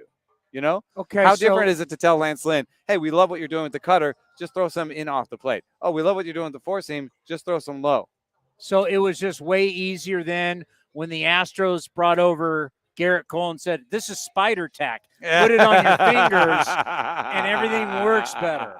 I also think sometimes you target someone who's been unlucky and you don't, and then people give you credit, when they do better with your team. So Lance Lynn, if you look at what he's done this year, he had really great strikeout minus walks. He was one in the top 15 or top 20 in strikeouts minus walks. If you look at it, strikeouts minus walks is super predictive in season. He's just been giving up a few too many homers. Well, you get this guy, you get a little bit of good luck in your direction, because you looked at the right metrics and you picked the right player, and then you give him a little bit of coaching that's a little bit different, but not that different. And then you get a lot of credit. So sometimes I think people over give the organization too much credit, but it requires knowing what you're doing coaching wise. Well, and the player also has to be willing to listen and try, right? Yes, I mean that's definitely part of it. You start to get you if you're the Rays and you get traded to the Rays, you're like, man, I'm going to listen to these guys. They've made Glasnow better. They made this last guy. They made all these guys better. If you're Zach Littell and you show up and you're like, man, I don't know how much of a career I have left. I'm going to listen to these guys. When you're Zach Eflin, you come over there and they make your curveball a little bit better. That's definitely a true thing. Where organizational respect is given by the players. And that's what's so hard to turn around. The Cardinals aren't necessarily going to sign a great, bounce back pitcher in the offseason because they don't have a great reputation for changing their pitchers and making them better. But the Giants do, the Rays do, the Dodgers do. And so that's where the pitchers go to sign. And then they get more credit because those are bounce back pitchers. You see what I'm saying? Yeah. Some of that, it's a self-fulfilling prophecy sometimes. How about when Verlander was, I guess, kind of burning bridges out the door, going, Mets, your R&D stinks compared to the Astros. Yeah. I thought the Mets were because Chris Bassett, Bassett told you or somebody else around here that the A's didn't have what the Mets have, and Verlander's saying the Mets don't have what the Astros have. Well, so then you're talking about, I think there's the thing that's so great about Lance Lynn, I think Mark Pryor is really good at this, is soft skills. So there's soft skills and there's hard skills. What do the Mets have? They have the money to improve their hard skills in terms of technology, data, tech. There's a piece on The Athletic that came out today, Tim Britton, about how they've just opened up a pitching lab, right? They have those. The Mets. They have the data and the tech, but that's the hard stuff. But you have to throw soft skills on top of that. Just the ability to coach, listen to a guy, get him to get buy-in, Does the article talk about hard and soft skills? No, I'm just coming up with this right now. Okay. But I would say that versus like hard alcohol and beer. You got to have both at the party. But you could have the data and the tech so that Verlander is like, okay, you have some of the stuff I've seen before, but you're not showing me the right stuff. And that could be partially, soft skills of coaching. Interesting. I want to also get into this whole cloak and dagger, I don't know if it's called, it's like NASA, because like when you design the rocket to go up into space, not everybody works on every part of the rocket. Or I'm thinking like the CIA when you're like doing international craziness, the CIA. Not everybody's privy to all the information. So like with the Dodgers, whether these guys are independent contractors, however you want to say they're inside they may not be full-time employees, they might be, but not everybody's working on the same thing. So when you get poached by somebody else, you don't have all the secrets. Yeah. Can you elaborate on that to kind of let people inside the baseball world that it's not what you think, and there is a lot of secrecy in our game, which now after all the things that happened with Houston, I don't know if so much secrecy is good, but go ahead. Well, I mean, this is also maybe partially why there were some rumblings that they would try to limit how much teams could spend on this sort of thing, on player development, on brain trust, R&D. And part of that is because the teams like the Dodgers and the Yankees, they have PhDs that consult for the team. They have other jobs, so they don't have to pay the whole salary, but they'll give them six figures, just to work on a project for them, which is like, can you model balls in play? Can you find a way? Nobody can predict singles. It's really hard to predict singles. Can you find a way with all your knowledge of physics and aerodynamics, and maybe your other job is working on rockets, literally? Can you find a way for us to model singles better?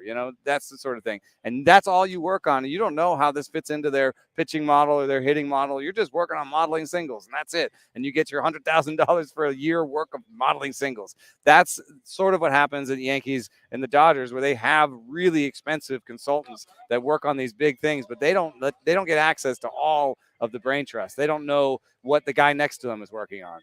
That's what you're talking about. And I think it's effective in that you keep more of your secrets and you can invest a lot and learn a lot. But I do think that people have been wondering why the Yankees not producing players, and you can see in their minor leagues they are number one, I think, in maximum in exit velocity, like 95% of maximum exit velocity.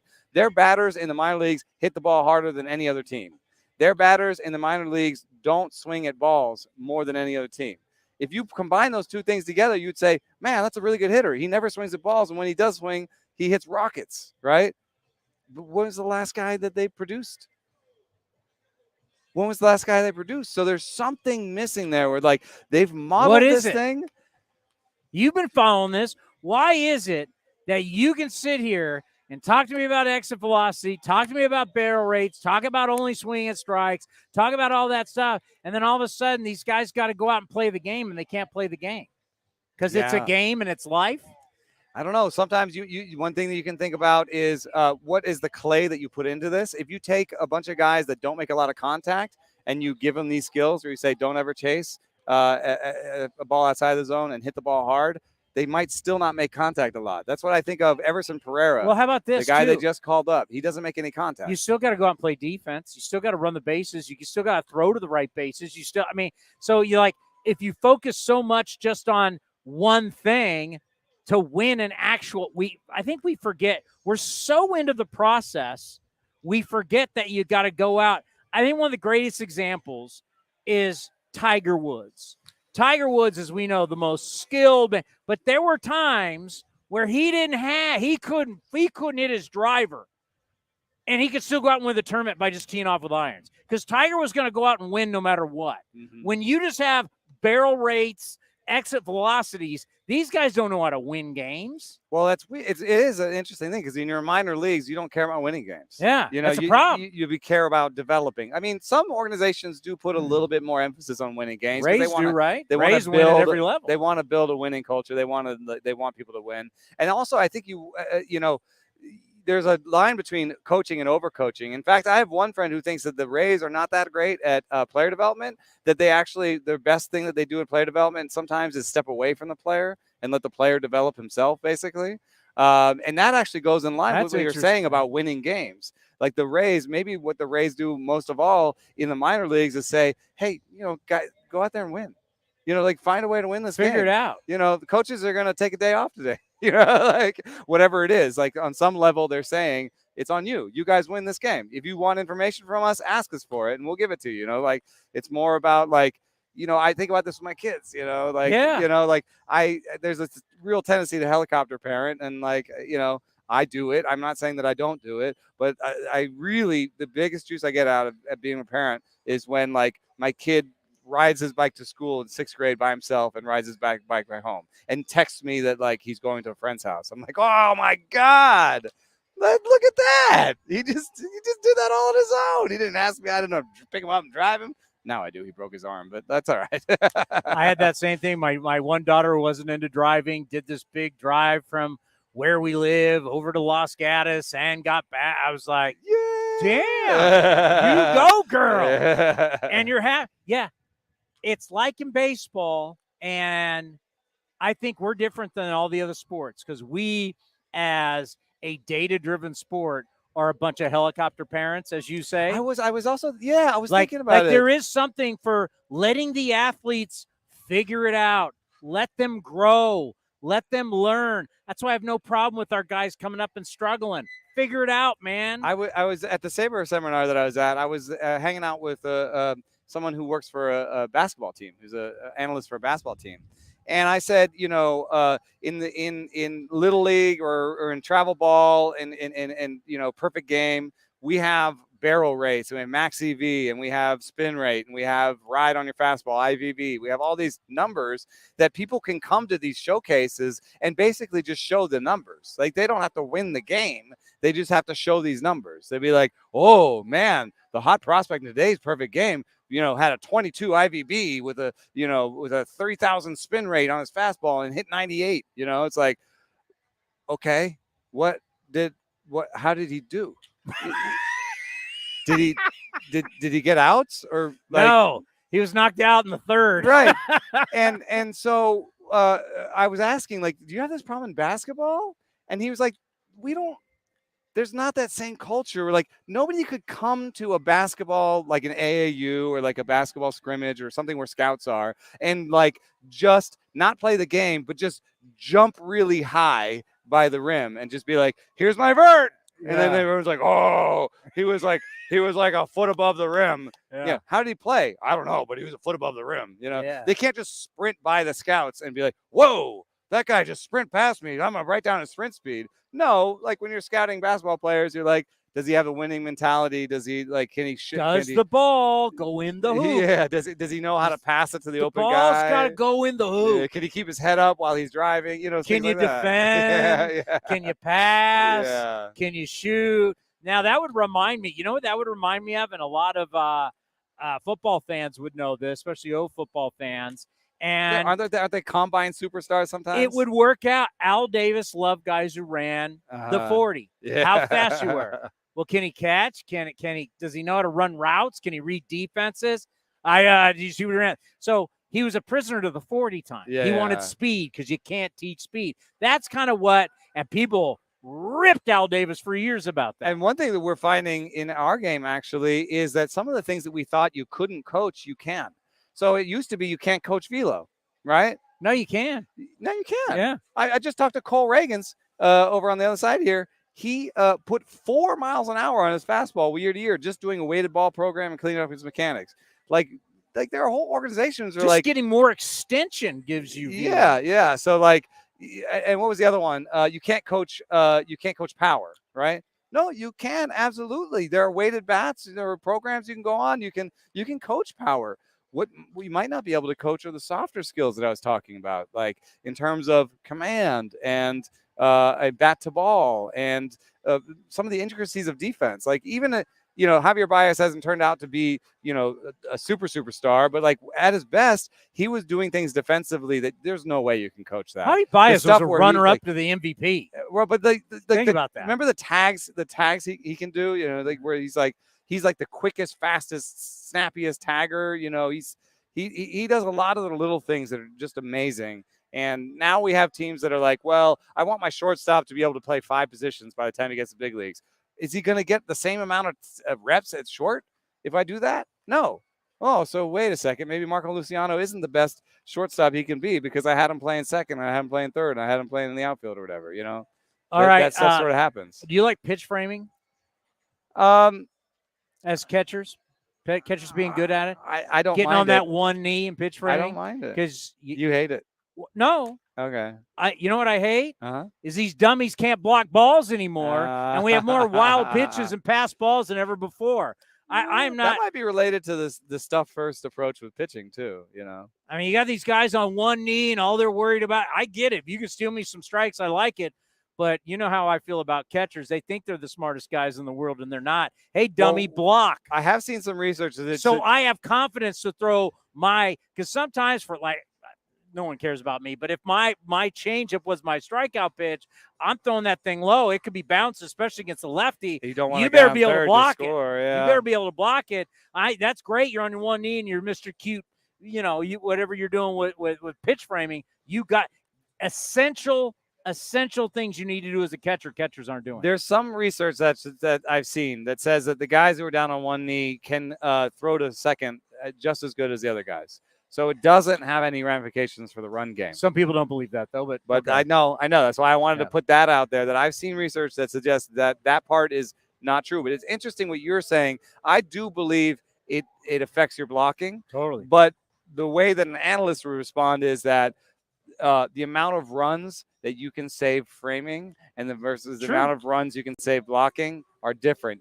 Do both. Because do both. Why can't we have both? Ray, do you know how much that Ray Fosse drove him nuts? Drove Ray Fosse nuts.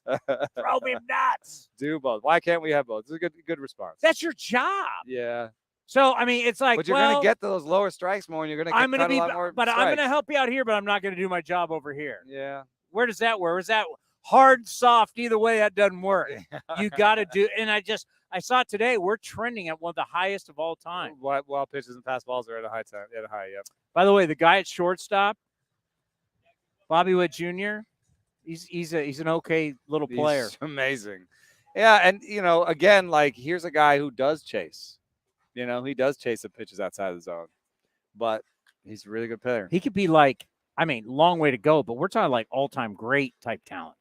Like the notes from today, he's in a club now. Have you ever heard of Barry Larkin, Alex Rodriguez, Jimmy Rollins, and Hanley Ramirez? Yeah. Home runs. You have 25 home runs, 35 stolen bases in a season. Yeah. I mean, this kid, and we always talk about it's hard to hit home runs tonight, even though it was still hot. You know who reminds me the most on that list? It's Hanley, I think. So, there is something about his game that I'm interested to see how it ages at the very end. I think he's definitely going to be superstar level in his peak. None of those guys are as fast as he is. It's true. He's unbelievably fast. It's true. And so maybe his glove and his speed will give him a soft landing in the end, because I do wonder. One hitting coordinator was talking to me about, do I think that hitters actually ever change their ability to see pitches outside the zone or chase them? Well, hitters' eyes change as they get older. They get better. No, their eyes. Yeah. That's what happens when guys learn. They also learn pitchers, so they learn what the league is doing. They generally swing less as they get older. Well, I'm just saying, as we get older as men, your eyesight starts to go worse. Yeah. So Zach Geloff, generally, I don't bet on people that chase outside the zone for long careers. There's some research to back that. Have you looked at because it was weird. Remember Pablo Sandoval, Josh Hamilton? I think pizza and the post-game spread did more to Pablo Sandoval than. No offense to the Panda. I think could be. I think he kind of. But Josh Hamilton was a svelte dude. Yeah. He was an athlete. But he had other issues. Yeah, that's right. That's right. Yeah, other issues too. You're not giving me good comps here. That's true. Josh Hamilton was drinking so many energy drinks the day he dropped the 5-ball out here because he couldn't close his eyes because there was no moisture in his eyes because he was having caffeine 24/7. And he blamed that on his eyes being blue. Well, we found out that literally when you drink Monster energy drinks every day, all day, it really dries your eyes. It has a bad effect in a lot of different areas. Yeah. Am I crazy? I've told the A's, and I hope they're listening to me, and I've told some high up people, and we've started to debate it. We need to order the Zach Geloff statue, Do you want to put it on the east side, the west side, or you want to put it Championship Plaza? Yeah, Where do you think we should put the Zach Geloff statue? Just had a great conversation with him, and Real deal. I introduced myself as kind of an analytics dork, and he's like, "Oh, I don't know if I'm gonna like what you're gonna say." But we had a really great conversation because what's interesting about him is, Tyler Soderstrom come up next to him, right? Came up at the same time, come here to the big leagues. Tyler Soderstrom has hit balls 5 miles an hour harder than Zach Geloff has ever hit. Geloff is right around 108, 109. Soderstrom's 113, 114. And Geloff has a little bit more of a flatter swing, and Soderstrom has a little bit more of a loftier swing. You would project Soderstrom to hit more for more power, except it's not working out that way. And Geloff is getting to his power better. So we had a whole long conversation about how he's getting to his power. And he's like, if I can just consistently do 101s, 102s, 103s, then that's going to be better than sometimes being all wild and getting a 113, but not getting consistently at 101, 102, 103. And he might have convinced me. I mean, he's got a good approach, it looks like. He hits it everywhere. And it's hard. He hits it everywhere. Yeah. Center field, right field, left field. Yeah. Down the line on the ground. Down the line third base on the ground. Down the line first base. He literally is foul pole to foul pole in the air on the ground, and he hits it hard. He fillets it for hits. Because that's the thing. If I take anybody who has 3,000 hits, that's a lot of hits. Yeah. Right? Not every one of those was hit hard. Yeah. Right? To get 3,000 hits, you got to hit it all over the ballpark. Yeah. He's kind of got that It's still game. predictive of future success to say that the guy hits the ball hard, but he also hits the ball hard. He doesn't hit the very hardest. But a lot of times you look at the guys who hit the very hardest and they either have high strikeout rates. Giancarlo Stanton is the guy who hits the ball the very hardest, or sometimes they hit the ball on the ground too much. If you look at O'Neal Cruz, and even Ellie De La Cruz, these guys come up hitting 120. That's like almost that's 12 miles an hour faster than Geloff has ever hit a ball. But they have some flaws in how they get to it. It's a little bit like what we've been talking about. It's like, I'm going to show everybody my 120s. Yeah, but can you consistently get to that? Can you hit 110 in the air? Like if it's 120 on the ground every time, it's not going to help as much. Speaking of Giancarlo, he, to me, is going to be a great get this offseason. Yankees are going to be, if Cashman keeps his job, which I think he will because he just signed an extension. And they're gonna throw money at it. They'll pay. It's going to be like Verlander, Scherzer. They're going to spend so much money to get rid of him. And I'm like, wait a minute. You're going to spend how much money for me to take him on? And then if I think I got smart R&D people, right, I can help fix him. And I think he's playing a little timid now. He's playing not to get it, whatever. But for what I could get him, he's still, 33? Yeah. I think he's 33. I think he could be the steal of the winter. It might be interesting. Depends on I think the specifics of it and how much they would pay. They're going to pay a lot of the. They're going to pay a lot of the money. What is he? He Cody? still hits the ball hard. He's 33. He won't be 30. He'll be 34 in November. If you're telling me they're going to pay the majority of it and I'm getting him for nothing, and if it doesn't work anyway, who cares? Right. Yeah. No, that is a good spot to be in. Yeah, and I think that might happen. It's a good point. Big news today. Cleaning house in Chicago. Kenny Williams has been in charge since 2000. I got a text from an industry friend. He said, nothing's going to change if they don't change the guy signing the checks. So I thought that was an interesting text to get. Kenny Williams has a good scout's eye. He has signed a lot of good players. Rick Hahn has a decent, he's a guy who came up in analytics. He knows what he's doing. I think there might have been something where it wasn't a good match. Either they didn't listen to each other all the time or they just somehow weren't cohesive. I mean, I've definitely heard from people who've gone through their player development that, they don't game plan that much in the minor leagues. So they'll get to the major leagues and be kind of a scouting report and be like, what's this? That sort of deal. I've heard other things about their player development that's not great. They were way behind on the tech race and the data race. So, that says to me that there were some things they did wrong that, unfortunately led to this moment. How many teams, 30 teams, how many teams are behind, do you think? I think the Royals here are behind, but they're putting some investment in it. That's why they changed their GM recently. I do think that the White Sox are behind. I think the Nationals are far behind. I think the Rockies are super far behind. I think the Cardinals are surprisingly far behind. They're really, really good at what they do, and so they'll still turn out.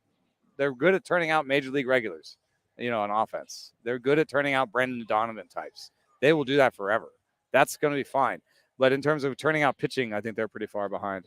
So those are the teams. I think the Angels are in the process of trying to turn it around. And does it only take Tigers are trying to turn it around? Does it only take money?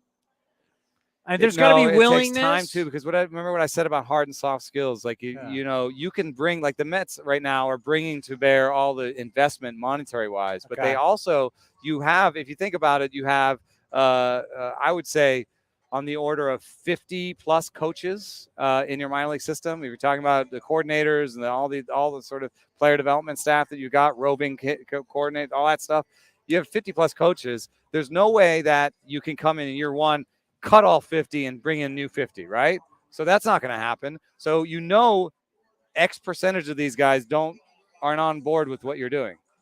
But you can't figure that out in year one.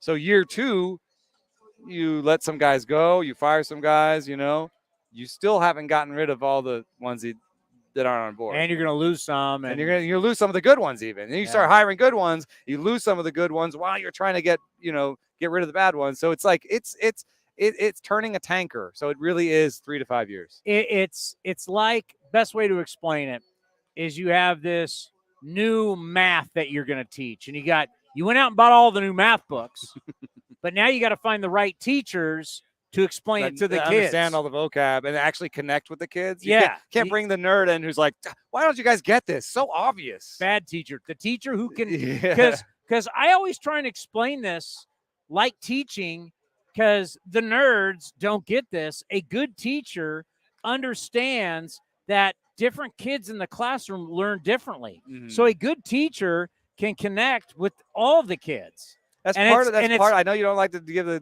Giants any credit, but part of what they're doing there is a big teacher. It's a small teacher to student ratio. They have 15 coaches over there. They're like, one of these guys is going to connect with one of our players because we just have a ton of coaches. Yeah, but it is smart. Yeah. I'll give them credit for that. But yeah, that's why it's so difficult, though. You're looking for good teachers while investing. Some owners will be like, I'll give you this much, but not that much. So you have to do triage. You're like, okay, well, we can't afford to put an Edgertronic and everything, but we'll do it here. We'll do it here. We'll do what we can do while we're trying to get new coaches. It's tough. It's not the easiest thing to do. Some teams are just like, whatever. The Angels just the kind of the scuttlebutt around the Angels just giving up Nolan Shanuel, like the guy they drafted this year, and he's in the big league. Shanuel, right? Yeah, I saw his name. Like, how do you pronounce it? I think it's Shanuel. And then also Neto, not Neto. They kind of draft guys that don't need much development because they don't have great development. They're just like, let's just take these quality, finished products from college that we think can play for us pretty immediately. And who knows about their ceiling? They're not going to turn into maybe superstars, but like we can put them in the lineup right away. And they're both playing like Neto and the first baseman are both from Florida Atlantic and Campbell. Shanuel. Yeah. Shanuel's from Florida Atlantic, and the other and Neto's from Campbell in North Carolina. So like powerhouses. They're not from Miami, LSU. They're from smaller schools who don't need a lot of development. That's actually kind of smart what they're doing. Yeah. Some of those smaller schools in college actually have fairly good player development. They've invested in data and tech. That's how they get those players in the first place, to say, we'll get you more playing time than you'll get in the other places, and we have the same data and tech because they have money. The colleges have money. Fact. Yeah. That's fact. Hey, good talk. Good to see. Anything you're working on we need to go check out? I don't know. That's a good way to sell it. All right. The Eno Saris Show is sponsored by Fieldwork Brewing Company. With 8 taproom locations in Northern California, Fieldwork brings you fresh craft beer direct from the source. Fieldwork will also ship beer direct to your door if you live in California. Visit fieldworkbrewing.com. Taylor Hearn coming up next right here on A's Cast Live. This is Chris Townsend and Commander Cody for Link Soul. You got to go to their website right now, linksoul.com. The new polos are unbelievable. New colors, lighter weight. We got our new summer shipment, Cody. I couldn't be happier. I look better, all thanks to Link Soul. So we're talking about new polos. You can check out their shorts, anything you need for summer. They have it right now. When you go to their website, they've got a smoking summer deal. Go to linksol.com. That's linksol.com. Chevron with Techron has unbeatable engine cleaning power, and it gives you unbeatable mileage for all kinds of unbeatable destinations, like time in the sun at the beach, or time in the sun riding roller coasters, or a day in the sun hiking mountains. Well, probably just one mountain would be enough for a day, but hiking a mountain is still an unbeatable choice for how to spend time. Download the Chevron app now to get unbeatable mileage at locations near you. If you're looking for a great place to eat and watch games, go see our friends at the Chicken Pie Shop of Walnut Creek. The Chicken Pie Shop is one of the hottest restaurants in Walnut Creek. You're not going to find a better menu, and come try the world-famous chicken pie that has been served in Southern California for 86 years. Spacious indoor and outdoor dining, perfect for your next private party or corporate event. Don't forget free parking. For more information, go to chickenpieshopwc.com. That's chickenpieshopwc.com.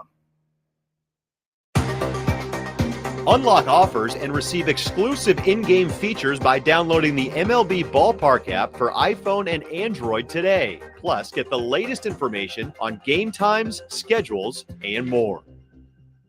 Summertime is golf time in the Bay Area, and that means it's time to enjoy the beautiful vistas, 27 holes of championship golf, and all the amenities that Cinnabar Hills Golf Club has to offer. Cinnabar Hills gives you a variety on the course and in their amazing grill. They're ready to give you an incredible experience for any family, business, or social gathering. Nestled in the quiet hills of San Jose, summertime fun awaits you at Cinnabar Hills Golf Club. Learn more at cinnabarhills.com. That's cinnabarhills.com. Watch parties aren't what they used to be ever since we got Xfinity. Now that kids can easily stream all their favorite stuff, they just have to worry about what's on the charcuterie board. Are these just cut up hot dogs and spray cheese? The best way to stream your favorites is on the Xfinity 10G network. Now through September 6th, get 1.2 gig internet for $25 a month for 2 years when you get Xfinity Mobile with no annual contract. Plus, add Now TV for just $20 a month. Switch today. Requires pre-bill and auto pay with stored bank account. Restrictions apply. Taxes and fees extra. Now TV and Xfinity Mobile require Xfinity internet. After promo, regular rates apply. Actual speeds vary. Like sports, business is about winning. Championship decisions are business decisions based on what it takes to help your company win. And that's why there's UBO Business Services, specializing in helping you win every day by streamlining workflows, managing documents, and providing the best-in-class office technology. Make your championship decision with UBO Business Services. Visit them at ubeo.com. That's ubeo.com. Innovation is at the core of Cal State East Bay, like at our Green Biome Institute, where faculty and students preserve genetic information from California's endangered plants, or how we open doors for local entrepreneurs at our Small Business Development Center. From educators to nurses to STEM professionals, Cal State East Bay has real impact throughout the region's neighborhoods, boardrooms, and the entire economy. Be part of the innovation. Connect with Cal State East Bay at csueastbay.edu/impact. And the underdogs, Oakland Athletics, win their first championship since they were in Philadelphia in 1930. Hi, I'm Raleigh Fingers, Hall of Famer, three-time World Series champion with the Oakland A's and World Series MVP. Winning takes teamwork, skill, and heart. So when you need an ace for a personal injury lawyer that will win you the game, go with the winning team. Call Venardi Zerata at 833-VZ-FOR-ME or go to vzlawfirm.com. Venardi Serrata, the official injury law firm of the Oakland A's. It's Kids Cheer Free all summer long. Bring your kids ages 14 and younger to the ballpark on Sunday home games for free. After the game, race around the bases with Stomper on the same field that your favorite A's players do. Get your tickets now at athletics.com/kidsfree. Become an A's insider today. Visit athletics.com/newsletter and sign up to receive the latest team highlights, up-to-date news, features, and more, all delivered free to your inbox. That's athletics.com/newsletter. If you're looking for a new mattress, Nest Bedding has you covered. Sleep on the same mattress Hall of Famer Ricky Henderson sleeps on. Nest Bedding is the #1 brand of online mattresses and the Bay Area's favorite mattress store. Take home the Easy Breather pillow. The New York Times calls it their #1 pick. You can navigate their easy-to-use website, nestbedding.com. That's nestbedding.com. Green and Gold fans, use the coupon code Oakland and you get 10% off your entire order. Nest Bedding, love where you sleep. A's Cast Live continues from the town. Here's Chris Townsend. All righty. We will be back on Thursday. Correct. Tomorrow's a day game. We'll be back on Thursday. Going to be taking on the White Sox. I might have to sharpen my resume. You have to sharpen the pencil. Thank you, James Caprellian. The job's open. You think I have any shot at becoming the president of baseball operations for the Chicago White Sox? You don't want to be the chief baseball officer? I've always said this. If there's one job that I would like in an organization, I want to be the quality control coach. It's a good job to have. Because you say, well, what is a quality control coach? Nobody has any idea. Wasn't Conte that under Bob for a while? Before he was a bench coach? He's or after? a guy who's the buddy of the head coach or the manager or the front office. That's who he is. Like, he's the quality control coach in the NFL. He's the drinking buddy of the head coach. That's what he is. Baseball, he's connected to somebody. Nobody knows what is it? I make sure the Gatorade's blue. That I'd be good at that. Yeah, make sure that we have original sunflower seeds, not barbecue. What do you need? I'm the quality control coach. Yeah. Hey, where are we going for dinner tonight? I make sure we have the reservations. I'd be good at that. Do you want to live not on the north side, but the south side? I do not want to live on the south side of Chicago. No. Oh, by the way, their game started, and they're playing the Mariners, and it's 1-1 in the second. Mariners looking for their second 8-game winning streak of the month. How are the Phillies and Giants? Giants are up 3-2 now. Damn it. Kyle Harrison made his debut. Who cares? How long did he go? 3 innings. 3 1/3. Oh, a quick question. Trivia. Let the kids are behind us here, our crack staff. 30 teams since the start of the 2020 All-Star break. Don't be looking this up. You got to guess it on your own. Sometimes in life, you got to use your brain, not your Apple computer, right? Google can't be everything for you. Jesus, they were starting to, like, get rid. All right. Maybe they're trying to fact check you. One team has had the best record in the second half. If you count last year's second half, that's the All-Star break on, and what they've done this year from the All-Star break on. I have the best record in baseball in the past 2 second halves. Who am I? 30 teams. Let them guess first. Would you say Phillies? The Mariners. Dodgers. It would be your Los Angeles Dodgers. They were 14-1 until a couple days ago in August. They're unbelievable. I'm just saying. I know they won the COVID World Series. I think that was a big deal because of how tough that year was. If you worked in baseball, you know how tough that year was. But I'm saying they've got money. They've got farm system. They supposedly, we were at the winter meetings and everybody said they were going to stink. Where's the Fresca? But that's a Lenny Dawson jersey. Lenny Dawson. These kids don't know who Lenny Dawson are.